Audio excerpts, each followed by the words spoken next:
21 de mayo de 1879. La bahía de Iquique, en el vasto Océano Pacífico, es un escenario de humo, acero y sangre.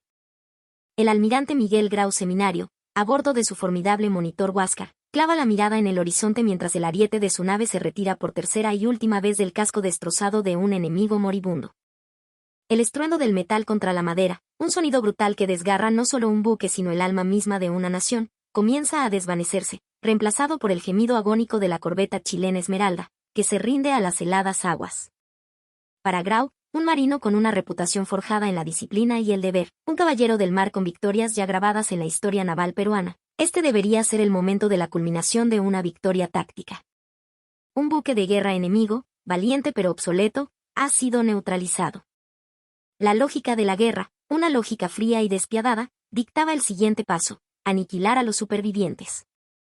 Los náufragos, aferrados a los restos de su barco, eran blancos fáciles para las ametralladoras Gatling del Huáscar. Un barrido rápido que aseguraría que ningún enemigo viviera para luchar otro día.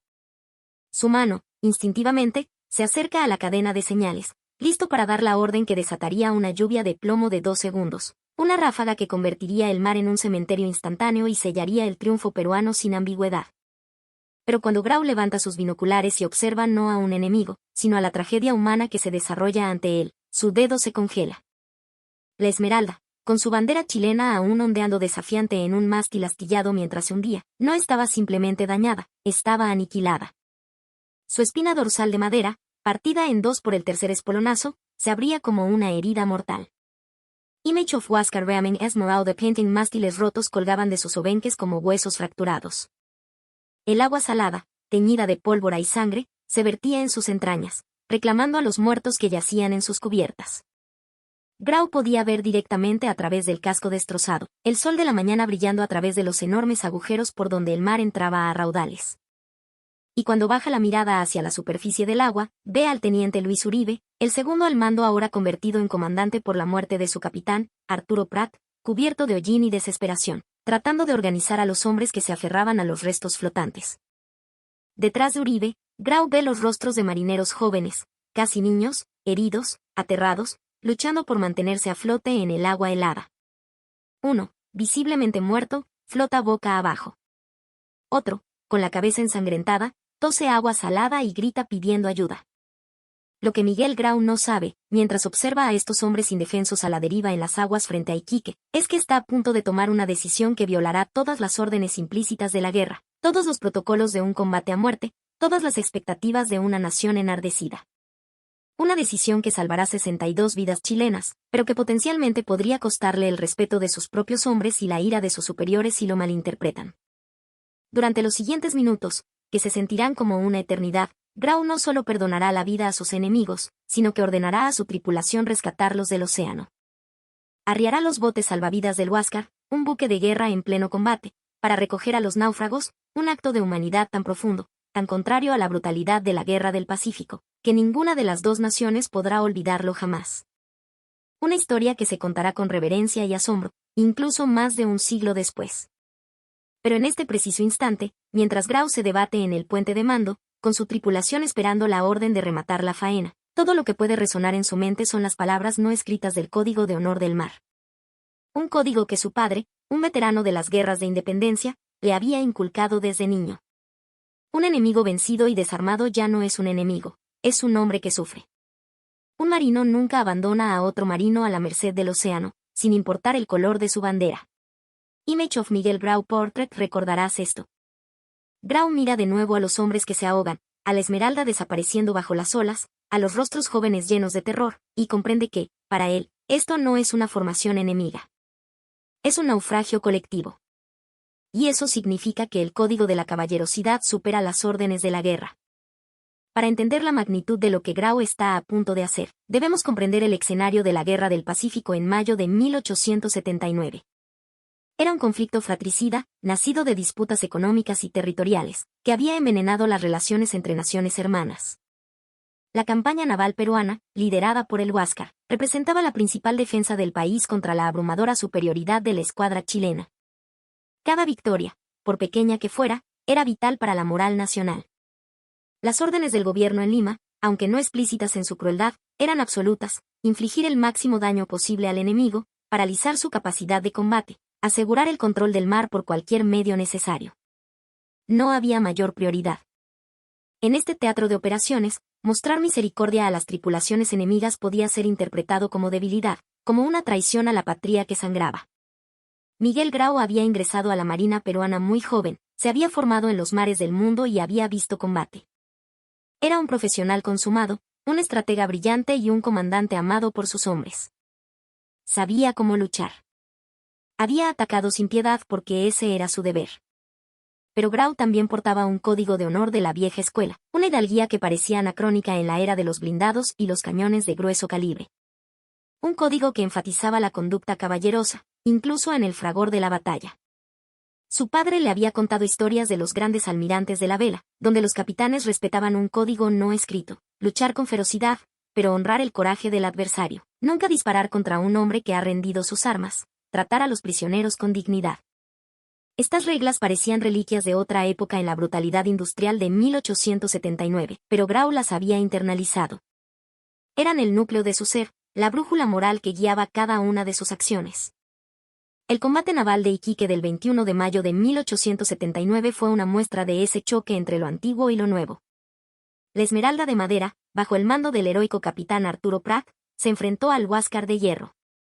Prat, en un acto de valentía suicida, había abordado el monitor peruano en el primer espolonazo, solo para morir en su cubierta. Tras un segundo intento de abordaje igualmente fútil, Grau ordenó el tercer y definitivo espolonazo. La corbeta chilena, destrozada, comenzó su lento descenso hacia el abismo. El teniente Luis Uribe, herido y exhausto, luchaba por mantener la calma entre los supervivientes que se aferraban a los escombros. El agua gélida del Pacífico les robaba el calor del cuerpo. La sangre fluía de las heridas, tiñendo el agua de un rojo oscuro. El sistema de creencias de un soldado en medio del combate es simple: el enemigo te matará si tiene la oportunidad. No había radio para pedir ayuda, no había barcos amigos a la vista. Uribe y sus hombres simplemente esperaban la ráfaga de las ametralladoras que pondría fin a su sufrimiento. Fue entonces cuando Miguel Grau, tras observar el campo de batalla convertido en una tumba acuática, tomó su decisión. Se giró hacia su segundo, el capitán de corbeta Elías Aguirre, y su voz resonó en el puente, clara y firme sobre el murmullo del mar y los lamentos de los moribundos. No fue una orden para disparar. No fue una orden para celebrar. Fue una orden que definiría su leyenda. Capitán Aguirre. Arriar los botes. Salven a los náufragos. El silencio que siguió en el puente del Huáscar fue más elocuente que cualquier cañonazo. Los oficiales peruanos se miraron, incrédulos. ¿Salvar al enemigo? ¿Rescatar a los mismos hombres que minutos antes intentaban matarlos? Pero la autoridad de Grau era absoluta. Su humanidad, contagiosa. La orden se repitió por las cubiertas del monitor, y marineros peruanos, con los rostros aún manchados de pólvora, se apresuraron a bajar las embarcaciones de rescate. Image of Rescue of Chilean Sailors by Peruvians. Lo que siguió fue una de las escenas más surrealistas y conmovedoras en la historia de la guerra naval. Los botes peruanos, tripulados por marineros armados no con rifles sino con sogas y manos extendidas, se abrieron paso entre los restos de la Esmeralda. Para los chilenos en el agua, la visión fue incomprensible. Al principio, pensaron que era una trampa, una forma cruel de reunirlos para masacrarlos. El teniente Uribe, aturdido, creyó que los estaban haciendo prisioneros de una forma extraña. Pero cuando la primera mano peruana agarró el brazo de un marinero chileno y lo subió a un bote, no con brusquedad, sino con cuidado, la verdad comenzó a amanecer. Este almirante peruano, su enemigo, los estaba salvando. La escena se repitió una y otra vez. Marineros peruanos sacando del agua a sus adversarios empapados y temblorosos, ofreciéndoles mantas, un sorbo de agua. Se salvaron 62 vidas. 62 hombres que deberían haber muerto. Cuando Uribe fue subido a la cubierta del Huáscar, Grau lo recibió no como un prisionero, sino como un oficial naval. Le ofreció su propio camarote, ropa seca y un trago de coñac para combatir el frío. El informe oficial de Uribe, escrito más tarde, describiría el encuentro con un asombro que aún hoy sobrecoge. El comandante del Huáscar demostró un grado de caballerosidad que honra a su persona y a su nación. Nos trató no como enemigos vencidos, sino como camaradas en desgracia. La noticia del acto de Grau se extendió lentamente, recibida con escepticismo en ambos bandos. En Chile, al principio, algunos pensaron que era propaganda peruana. En Perú, algunos criticaron a Grau por su excesiva generosidad. ¿Por qué salvar a hombres que volverían a luchar contra ellos? Pero Grau nunca mencionó el rescate en sus informes como un acto heroico. Para él, era simplemente el cumplimiento de su deber como marino y como hombre. Si sus superiores se hubieran enterado y lo hubieran interpretado como una falta a los deberes de la guerra, podría haber enfrentado un consejo de guerra.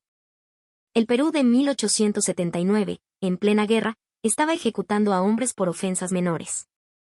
Dejar escapar al enemigo, o peor aún, ayudarlo, era potencialmente un delito capital. Grau continuó luchando por el Perú con el Huáscar, convirtiéndose en una leyenda viviente, el terror de la escuadra chilena durante meses. Sobrevivió a múltiples combates, siempre actuando con la misma mezcla de ferocidad en la batalla y magnanimidad en la victoria. Emigró de este mundo meses después, en el combate de Angamos, el 8 de octubre de 1879, cayendo como un héroe. Nunca habló del encuentro de Iquique como algo extraordinario. El teniente Uribe y los supervivientes del Esmeralda regresaron a Chile, donde contaron la historia una y otra vez. La historia de un almirante enemigo que les había salvado la vida. Pero el acto de Grau no terminó con el rescate. Días después, en un gesto que sellaría su inmortalidad, reunió las pertenencias personales del capitán Arturo Prat, encontradas en la cubierta del Huáscar tras su muerte, su espada, su diario y unas cartas personales. Y le escribió una carta a su viuda, la señora Carmela Carvajal de Prat. La carta es una obra maestra de empatía y respeto. Tengo el sagrado deber de poner en su conocimiento, escribió Grau, que su ilustre esposo fue víctima de su temerario arrojo en defensa y gloria de la bandera de su patria. Continuó elogiando el valor personal de Prat y concluyó lamentando el conflicto. Al deplorar sinceramente tan infausto acontecimiento y participarle mi profundo pesar, cumplo con el penoso y triste deber de enviarle las prendas que se encontraron en su poder y que son las que figuran en la lista adjunta. Ellas serán, señora, reliquias que la acompañarán en su desolación. Esta carta, este gesto de un enemigo que honra a otro, trascendió la guerra. Consolidó la imagen de Grau en Chile no como un adversario, sino como el caballero de los mares. Un título otorgado por sus propios enemigos. La historia permaneció como un faro de humanidad en medio de un conflicto sangriento. Las ramificaciones del acto de Grau fueron profundas. En una guerra donde murieron miles, donde la propaganda deshumanizaba al enemigo, su decisión demostró que la decencia individual podía persistir incluso en la brutalidad industrializada. No detuvo la guerra, no cambió el resultado de ninguna batalla, pero cambió todo para 62 hombres que vivieron gracias a su misericordia, y cambió para siempre la forma en que dos naciones recordarían a sus héroes. Los críticos podrían argumentar que Grau falló en su deber militar, que permitir que esos marineros vivieran significaba que podrían volver a luchar y matar a peruanos. Matemáticamente, salvar a 62 enemigos era una traición a sus compatriotas. Pero Grau rechazaba este utilitarismo frío. Su acción sugiere un pensamiento más profundo. La guerra convierte a los hombres en monstruos si se lo permites. Tienes que decidir qué líneas no cruzarás. Para mí, la línea eran los hombres indefensos. Si los hubiera matado para añadir una victoria más a mi bitácora, habría ganado la batalla, pero habría perdido mi humanidad. Preferí mantener mi humanidad y arriesgar las consecuencias. Luis Uribe reflexionó de manera similar años después. Grau asumió un riesgo mayor que nosotros ese día. Nosotros ya estábamos muertos, solo que no lo sabíamos. Él arriesgó todo, su carrera, posiblemente su vida, para salvar a sus enemigos. Esa es la definición de coraje moral. El legado del 21 de mayo de 1879 se extiende más allá de esos dos marinos. Se ha convertido en un caso de estudio sobre la ética en la guerra. Las academias navales de todo el mundo usan este encuentro para enseñar sobre las leyes del conflicto armado, el tratamiento de los combatientes hors de combat, fuera de combate, y el equilibrio entre el deber y la moralidad. El debate central, ¿tenía Grau la obligación de atacar? Legalmente, bajo las leyes de la guerra de la época, los náufragos seguían siendo combatientes legítimos. Pero moralmente, estaban indefensos. Grau interpretó que sí, aplicando el código de no abandonar a un marino a su suerte, una situación análoga al no disparar a un hombre en paracaídas de los aviadores. Psicológicamente, el acto de Grau desafía la comprensión de la toma de decisiones en combate. Bajo un estrés extremo, el instinto de supervivencia y el condicionamiento del entrenamiento suelen anular las consideraciones morales abstractas. Grau tuvo segundos para decidir. Pero él tenía un código internalizado, la caballerosidad, que se activó instantáneamente cuando reconoció el estado de los marineros chilenos. No fue una deliberación consciente, fue una respuesta automática basada en valores profundamente arraigados. Esto sugiere que el coraje moral en combate requiere una preparación previa al conflicto, internalizando principios antes de que el estrés de la batalla erosione el juicio. Si esta historia de Miguel Grau y los náufragos de la Esmeralda te ha revelado algo sobre la humanidad en la guerra, deja un comentario contándonos qué te impactó más. Y si quieres más historias sobre actos de misericordia en medio de la brutalidad, suscríbete. Estos relatos importan, no porque romanticen la guerra, sino porque nos recuerdan que somos humanos primero, y enemigos después. Y quizás, el legado más extraordinario de todos es el que perdura hasta nuestros días. En un acto sin precedentes en la historia militar mundial, la Armada de Chile, la misma institución contra la que Grau luchó y a cuyo más grande héroe venció, rinde homenaje a su noble enemigo cada año. Durante la lista solemne en la Escuela Naval Chilena, cuando se nombra a los héroes de Iquique, tras el nombre del capitán Arturo Prat Chacón, se escucha la voz de un oficial que nombra a otro héroe. Y los cadetes chilenos, a todo pulmón, responden por él. Almirante Miguel Grau Seminario. Presente. Su nombre resuena en las alas de sus antiguos enemigos, no como un conquistador, sino como un maestro de honor. Un recordatorio eterno de que en un día de mayo de 1879, en los cielos de la guerra, un hombre eligió la compasión sobre la victoria. Miguel Grau pudo haber sido un vencedor implacable. Pudo haber asegurado que ningún chileno de la Esmeralda volviera a casa. En cambio, eligió salvar a sus enemigos y obtuvo algo que ninguna medalla podría dar, la capacidad de mirarse en el espejo por el resto de su vida y saber que, cuando se enfrentó a la elección entre el honor y las órdenes no escritas de la guerra, eligió correctamente. Los marineros chilenos vivieron años adicionales, cada uno un regalo del almirante enemigo que vio a un ser humano en lugar de un blanco. Y hoy, las almas de Prat y Grau navegan juntas, no en las aguas de Iquique, sino en el océano de la historia, donde sea que las almas van cuando la guerra finalmente termina, y los enemigos recuerdan que siempre fueron, ante